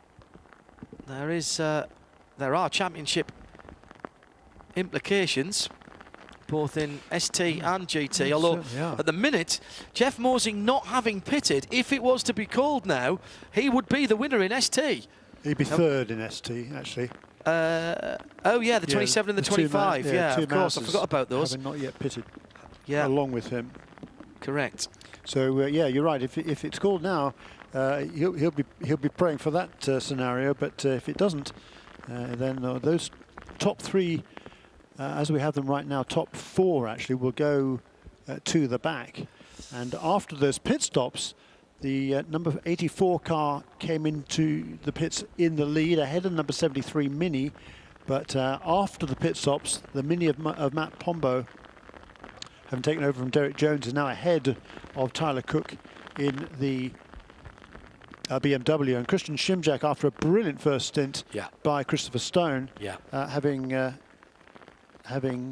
what happened to him at the beginning then? Okay, he had a poor qualifying yesterday for some reason, and then just stormed his way through the pack and was absolutely flying, got himself up into a really good position, and then just as the full course caution was called, they got that car into the pits. Great strategy there from Merlot Racing to get that car onto pit lane. I think the number 56 car was already past the pit entrance by the time that yellow was called. So they didn't have the opportunity to do that. Water teeming into the Mustang. Oh, big flash of lightning not too far away from us. Water teeming into the interior of the Ford Mustang, the number 29 car of Dean Martin, which leads GS. And I mean teeming into it. It's dripping down. It's flowing down. Open windows, of course, these cars. They have window nets. Yeah, well, that would seem to be coming in down through from the windscreen, and they'll have scoops in the roof, won't they, as well, probably, which I suppose if they're moving forward doesn't get so much water in, but it's dripping down round Robin Liddell as well, as he just closes his little ventilation flap on the perspex to his left-hand side, and now opens it again because it's immediately started to steam up. Now, if we are going to get back going again with this, I presume that the guys will be allowed to change tyres. I don't think you want to restart a race with anybody on slicks here. So the pits will be opened and we won't go green again until after everyone's had a chance to put on wet tyres. That is... A lot of people say that's not in the spirit of the rules. You should have been on the right tyres at the same time, but I'm sorry, you don't take any risks. Well, no, I mean, the race didn't start till after the caution was out, did it? Yeah, good point. They didn't have an opportunity to Jeremy. come in and put on wet weather tyres. Yeah, absolutely. We've seen him to do this before, and I do think it's very fair. Well, yeah, it's the only sensible decision to make because, like I say, there was no reason to change onto wet weather tyres before the full course caution was caused. Clock is still running. We're down under 39 minutes now. As I said, there's nothing after this race this evening, so we'll wait for any word from race control as to whether the clock is going to be stopped at any particular time or whether it will be allowed to run down.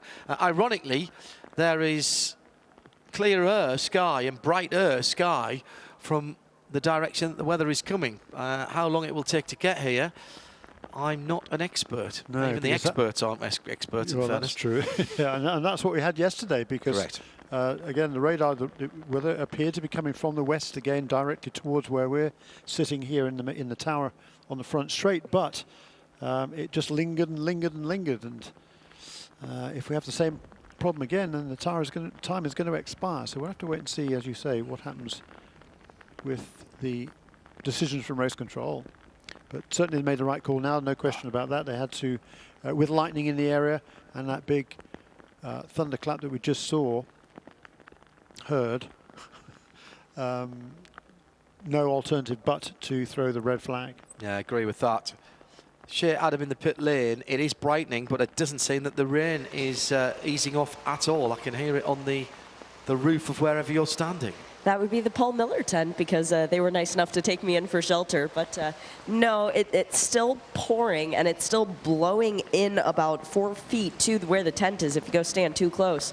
I am hearing race engines, though. I might venture back out to the pit lane and just see what's going on. Yeah, it's still pouring, but what's the rule about how long we have to go without lightning in the area before we can resume? That's a movable feast, depending on the circuit. Yeah, because I'll wait to be advised by race control of that. That could alter, too, with the amount of time we have remaining. We might not actually have time left because at some places it's 15 minutes. At some places it's half an hour.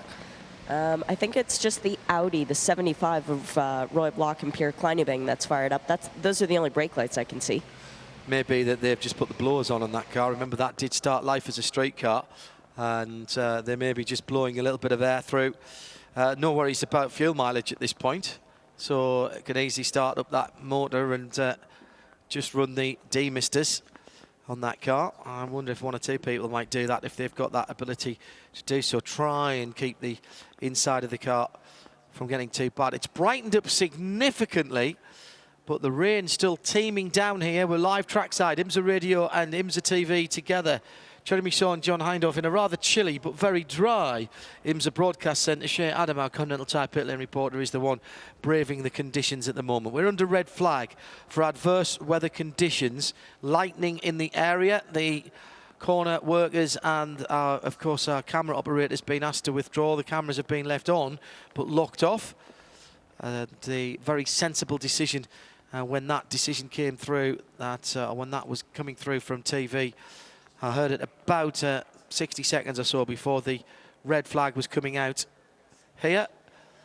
And absolutely the right thing to do. Much brighter weather over to the west of the racetrack at the moment. But still the rain falls and still the wind blows. Here's how it stands at the moment. And the timing screen has the two Mazdas first and second overall. But I can tell you why that is. Yeah. Because they mistakenly took the wave around. Correct. And for some reason, the scoring isn't showing it as they cross the start-finish line to come in to the pit lane. It's only showing it from the previous. Because they've gone back a lap because of the red flag, I would think. Don't normally do that over here. Okay.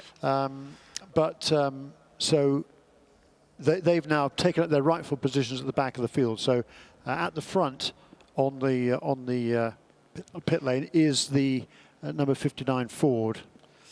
Yes. And behind that is number 21 Porsche, number 28 Porsche, number 69 McLaren.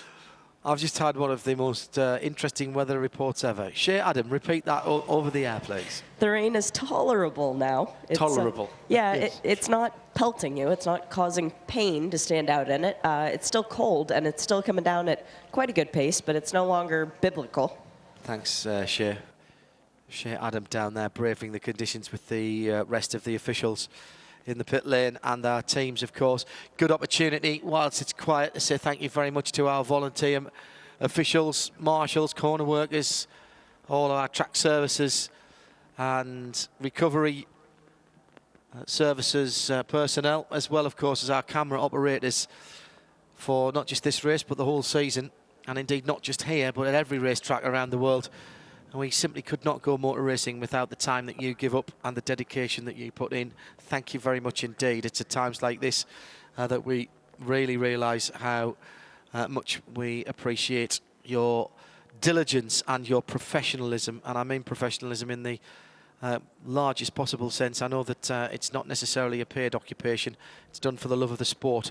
But you are the professionals that do these jobs and that keep us racing. Couldn't do it without you.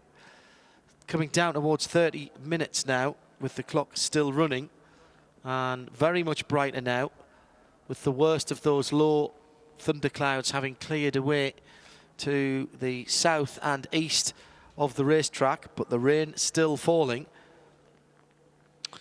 Yeah. And just looking at the radar kind of on my phone, which isn't obviously particularly accurate, but looks like it says on here that the storm should end at 6:45, which is better part of another hour. Yeah. Still, it'll be the lightning that is holding us back right now. Yeah. Anything with lightning in the air around the vicinity is cause for concern, particularly when you've got as many aerials and things stuck into the atmosphere as we have up and down a pit lane. Shea Adam, that rain does seem to have eased just a little bit now. Yeah, it's a bit like mosquitoes now. It's just pesky. it's tolerable then pesky. Okay. Yeah. Is that moving in the right direction, Shea, in meteorological terms? In meteorological terms, yes. In dictionary terms, not really. Oh, I'm not sure. I quite like that. I think if the weather forecaster in the morning would say, we'll have tolerable rain throughout part of the afternoon, turning to pesky later. Well, I could do a green screen presentation, but of course, this being radio, nobody would see me besides Andrew Carbonell, Justin Piscatel, Greg Leefugi and Connor Bloom. Those are the only 4. Oh, no, and Drake Kemper, too. He gives me a big thumbs up. Those are the only drivers, really. I think they're all a little bit bored and wondering if they are going to get to go racing again because, of course, now with the rain having come in through their windows, their laps are wet as well. So they want to try and get the water out of their cars. That's drivers in cars opposite you, Shea. They've stayed in the cars that you were talking about there. Oh, yeah. Yeah, they've stayed in the cars. They've been listening to us because with no race engines running, everybody's been looking for a little bit of entertainment. And since most of the teams had to clear the pit lane as well, there's still a few on their pit boxes up and down the pit lane. But, yeah, I'm feeling like a lot of the drivers are just sitting there kind of going, okay, we can go racing again. Look, it's really not that bad. Are you allowed to walk out and talk to them in the cars? There's nobody on the pit lane, so I don't want to irritate anyone by going where I don't belong. Okay. Wonder if we could get a chat with the Freedom team as well. Anybody down there about how the cars went round to the front of the field and what miscommunication that was. Shea is braving the conditions at the moment. It's all. I'm not going to say it's almost stopped because I'm not in it, but it looks like the puddles aren't showing as many of the raindrops in them, is what I will say. It is still raining. We're almost exactly at half an hour to go, and the clock continues to run. It is 6 o'clock exactly here at Road America. It's IMSA TV and radio together as we are under red flag conditions for adverse weather and lightning in the area of the racetrack. The race officials having thrown the red. I can see 1 or 2 doors coming open now as drivers are trying to get a bit of air flow through the cars. And Shea just looking for someone to talk to down there as part of our Continental Pit Lane reports. Jeremy Shaw, John Hindorf. I'm not sure about this, Jeremy. I'm not entirely sure whether we'll get this back underway again, and we might have to start working out some points in a moment. Yeah, I was just having a quick look at that, actually, in terms of GS. Certainly, if the race were to be concluded right now, we would have a new championship leader, and it would be the Dylans, Dylan Murcott and Dylan McAvern, who are running currently in the 3rd position. That would be their 3rd podium in a row.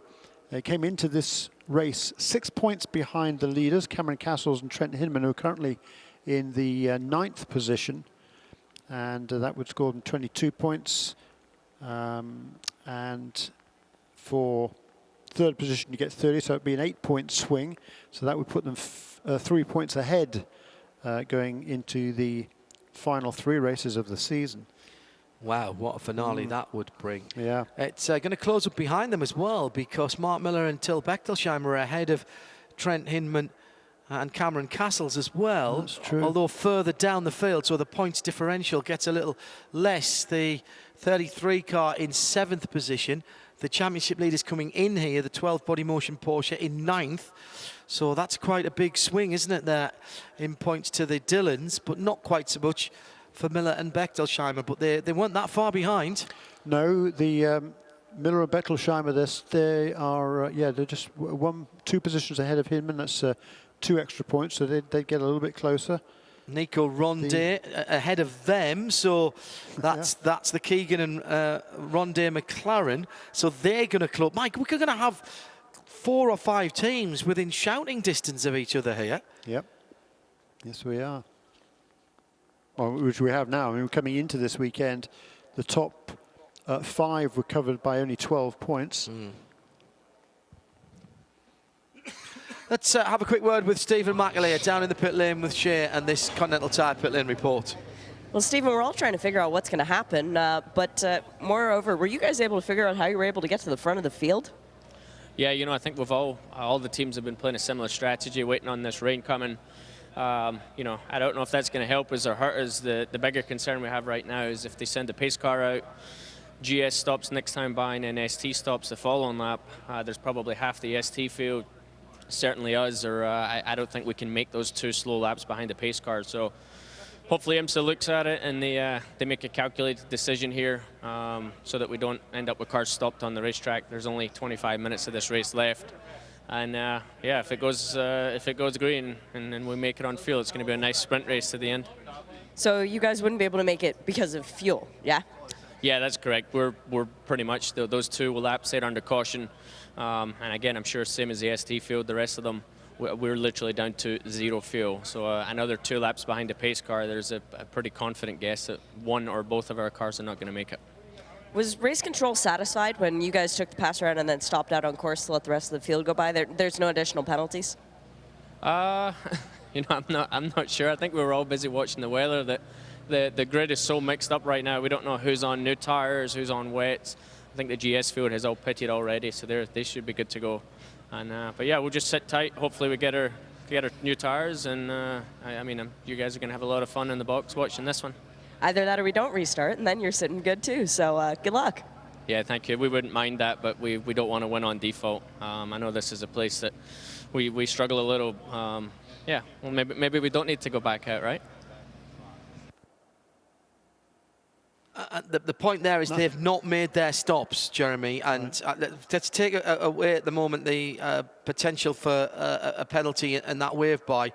What Stephen McAleer was saying there was that they are very concerned because they are short on fuel. They've stayed out, they've rolled the dice, but they are short on fuel, and they might not be able to get to a pit stop if they go out, do a formation lap effectively, then they open the pit lane, GS go in, it would be another lap at least before they were allowed to come in as ST cars, and that means they would have to give up that position with emergency service. Now that is indeed what has happened with the 81 car, wasn't it, the BMW? That's exactly what they had to do because they were so short of fuel. Now added complication there is that it was pretty obvious, I think, that they took a wave by that they weren't entitled to, and then they had to virtually stop on the racetrack to allow the field, the safety car, and indeed the GS field to go back by them.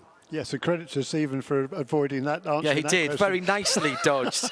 That beautiful sidestep. That was brilliant. That was, that was very nice indeed.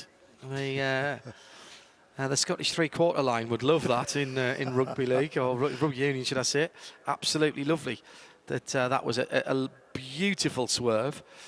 But they are scored as first and second in ST at the moment. Jeff Mosing in third, Nick Gallant in fourth. So that's 27, 25, 56 and 17. And as far as the ST Championship is concerned, that's not the worst that could have happened for Jeff Mosing. But again, that is a car there that hasn't stopped for fuel yet, Jeremy. So although it's showing number 1 next to it, as we've got officials heading back out onto the starter stand, now they are going to allow crew members to go and wipe down interior and exterior of the windscreens of cars, but that's about all.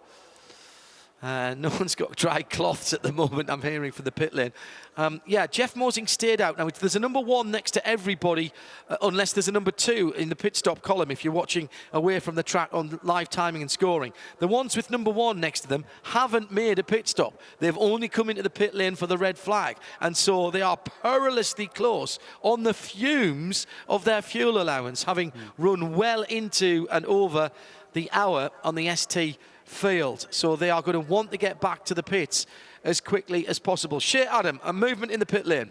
Movement and engine noises starting to fire up from some of the cars before they're being told to. But yeah, a lot of the crews up and down the pit lanes were starting to go get microfiber cloths, and a lot of them realized that where they kept their microfiber cloths, there was giant floods of water coming out. Yes. So although the rain has stopped and pit lane officials have started to return to the pit lane, we still do not have an exact timeline for when we're going to get this thing back on the road. And on the clock at the moment, the race clock has ticked down to 22 and a half minutes of racing to go. I mean, even at this point, if we were to roll out the pit lane now, that's going to be something under 18, 17, maybe 15 minutes by the time we've done the pit stops opening and closing. A lot less than that. Yeah, because I mean, they're going to give them at least, how long are they going to take to fire up the engines? And before they leave, it's going to be, well, at the very least 2 minutes and probably 5. Yeah, I don't think we've had that call yet, so I'm not quite sure why we wouldn't have been able to go and just hold the clock here. Seems rather unfortunate. Now, Shea Adams, some of these cars are faring better than others in the vision stakes, the visibility stakes. I was always taught, as in your helmet, the same as your car, you put the Rain X or whatever you use, you put that on the inside as well as the outside of all of the glassed areas of your car, trying to keep the condensation down. Yeah, but the problem is when there's a warm body inside the car, it's sort of cooler out. I think Jesse Lazare is still in the 69, but I can't actually tell you because can't see through the windshield. It looks like a sheet of ice over top of the front, the sides, and of course the rear. And that's the only car I'm seeing having those issues. None of the other McLarens are suffering that same fate. I'm wondering if maybe the 76 maybe cracked a window or decided to open the door every now and then. But yeah, it's just that one car. Oh dear. Let's just recap what has happened. We had problems for our pole sitter, the 76 car. Shea just talking about it there. Paul Holton didn't make the grid, didn't start from his grid position, and then on the formation lap, the car didn't make it to the green flag and came in to the pit lane. It's not really got any better for that car. It has dropped 11 laps. Back from, in fact, more than that. Yeah, it's completed 11 laps. It's 11 laps back to the next car up in the timing and scoring serial, and that's the stopped Aston Martin. So the leaders have done 25 laps in GS. So they are, another 14 laps away from the lead. At the start, brilliant start by the 28 Porsche, having been promoted onto the outside of the front row. Dylan Merkett took every opportunity, went round what was the default then pole sitter, Jack Roush Jr. in the number 59 Ford, and really from that point on has led the race. There's been all kinds of changes behind them, with the top 6 changing pretty much constantly, Jeremy, at the front of the field. I've just noticed the clock has finally just stopped on the scoring system, so just a few moments ago it's stopped at 20 minutes and 39 minutes. That'll be the time remaining in this race. Well, I'm not sure we'll get this restarted, if I'm honest, but well, if they've stopped it at least now, you know, if the lightning, as soon as the lightning is away from the vicinity. Well, Shea, what's the rule here about how long you've got to have clear of a lightning strike? Half an hour, so that's 30 minutes. Okay, well, we've had that lightning strike in the area was 21 minutes ago, I'm being told from Bubba Clark, the voice in my head, almost constantly, frankly, not just when I'm sitting in the booth. Thank you, Bubba, for keeping us updated. So 9 minutes left on that. The clock has stopped at 20 minutes and 39 seconds to go. The sky has cleared considerably and the clouds are much higher. The question is, does the storm that we, or the clouds that we have, are they in danger of dropping more appropriately? Is there static electricity in the air, and is there any more lightning? So we're under 9 minutes left without a lightning strike, and we could start to think about getting going. The fact that they've allowed team members out to the cars is a good sign.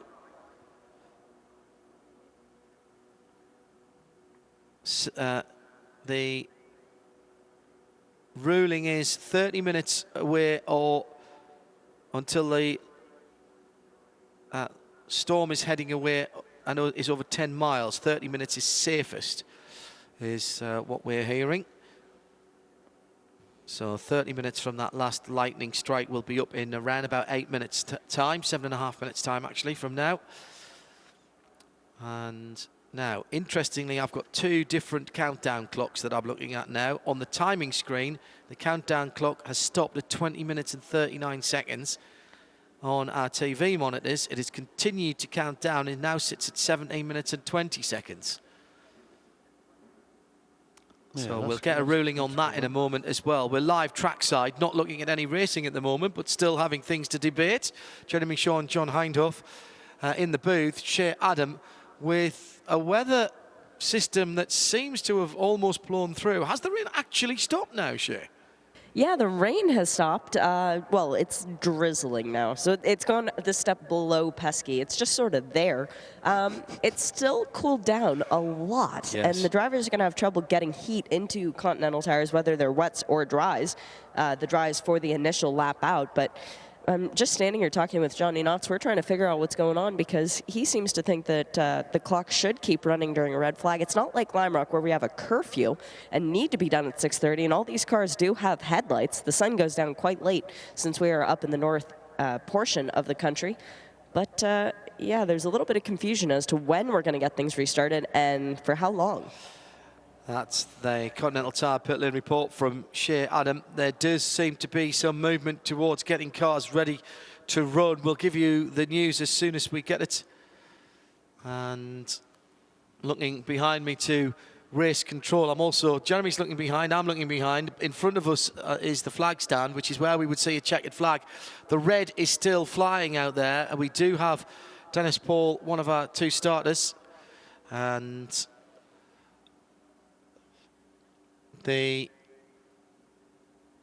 we completed more than half the race, Jeremy, to give full points if it was called now. I still think this might be called. And hearing now, it is official. The race will be called. We will not get it back underway. So waiting just to see the checkered flag over the start-finish line. Wow. With 15 minutes still on the running clock that I can see. I'm hearing that from race control. Wow. So the red flag is still out, and we're waiting to see the checkered flag. The red flag is still out, and hearing that it could be the decision has been taken, but it might be a minute or 2 before that checkered comes out. Not sure what difference that makes with 14 minutes on the clock now, just under 15 minutes on the clock. Freedom Autosport, Shea Adam have heard on the race radio, the race control radio, that this has been called. They think they've won this one. Either that or they heard you, John, in which case, if that's not the case, they're going to be quite upset. But yeah, there was just a little bit of applause from within the Corvette racing area, which is where Freedom Autosport is based right now. So for them, it's checkered flag, Shea. There's a checkered flag on the start-finish line. The race is called after the interruption for lightning. And the irony, of course, is we've got much better conditions now and clearing skies. 14 minutes to go on the running clock.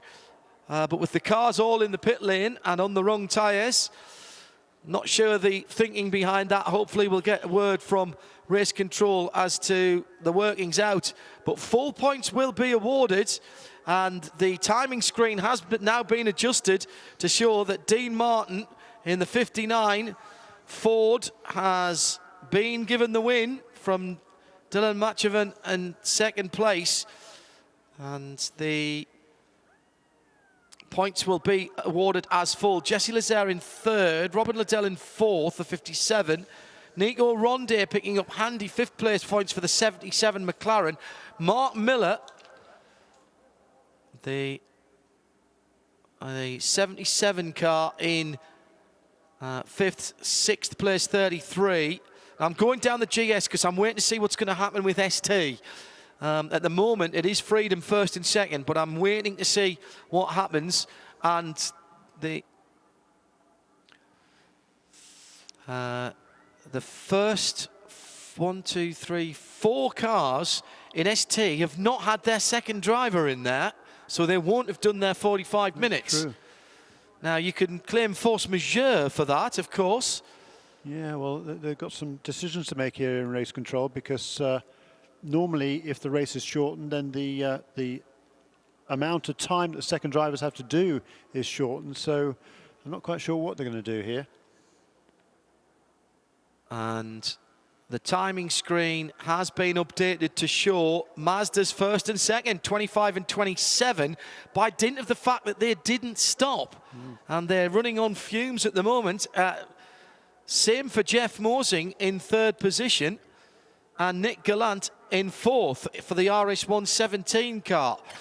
Now, I've got a feeling that there's going to be some discussion after this, because effectively those guys did not have their second drivers in for any part of the race. And for some reason, the number 21 car has been put to the back as well. Oh, yes. 21 Porsche Instead of being classified in second place, I have no idea what's going on, quite frankly. 21 passed under yellow, I'm hearing now, being fed to me from the race control channel. Thanks again to our colleagues. And passing under yellow, and therefore has been assessed a penalty, a time penalty. And that pushes him. Now that's a shame for Piana, because they had driven very well and had done their stop. They were one of the first to stop, actually. So that, I'm afraid, ladies and gentlemen, is all she wrote. Shea Adam can now go and talk to the winners, if possible.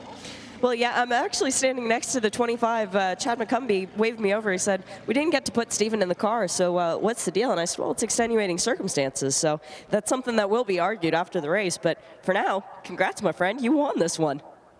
Yeah, this is amazing. I tell you what, extenuating circumstances, I suppose. I assume Stephen's still going to get points for this. This is huge for us, you know, to get our mod space car and victory lane in a place we're not supposed to, you know. And awesome strategy by the guys. And you know, I lost a good friend Wednesday night, and I think he might have helped us out a little bit today. Yeah, well, great job out there. And rain or not, we know you're going to be fast, but it's always good in the rain.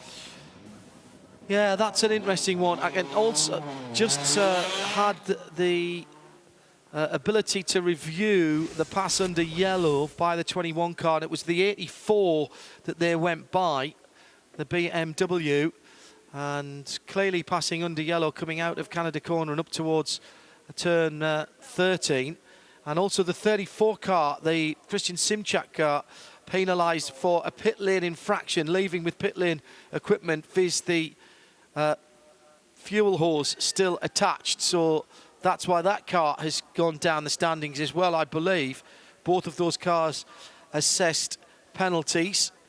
Now, Dean Martin and Jack Rouse Jr., what a turnaround for them, Shea. That car was smoking, weren't even sure we'd see that car today, and they're going to end up taking full points for the win in GS. And talking to Jack Rouse Jr. and Dean Martin on the grid earlier, I was saying, you know, there's really nowhere to go but up. You guys have had one DNF earlier on in the year. Now they're firing up the engines. They're going to get everybody to move. So I won't actually get a chance to make it all the way up to Dean before he gets sent to the victory area. But Dean was saying, yeah, you know, we figured out what was wrong at Lime Rock, and now all we have to do is win to try and get back in this championship. Now, it is going to take a bit of doing, but hey, for today, the goal's accomplished. Topsy-turvy racing in the GS category. Well, we're going to call that a day here from Road America. Jeremy Shaw's frantically working out some points. For those of you watching on IMSA.tv, we'll take our leave from you in a moment or two's time. But the GS category, or we do ST first? GS, we'll have the new leaders will be Dylan Murcott and Dylan McAvern on 194 to the 190 of Cameron Castles and Trent Hinman, who came in to the weekend leading. Third in points now will be Till Bechtel-Scheimer and Mark Miller on 186. Fourth will be Matthew Keegan and Nicholas Ronday on 181. And Paul Holton and Matt Plum, who were tied for second, have fallen away down to fifth place, and they'll be 10 points behind the overall leaders. In the Manufacturers' Championship, Porsche will now lead Ford by only 2 points, 223 to 221, I think, with McLaren oddly having fallen from second to third, and they will be 4 points behind Ford. So that's really tightened up. And in ST? Don't know.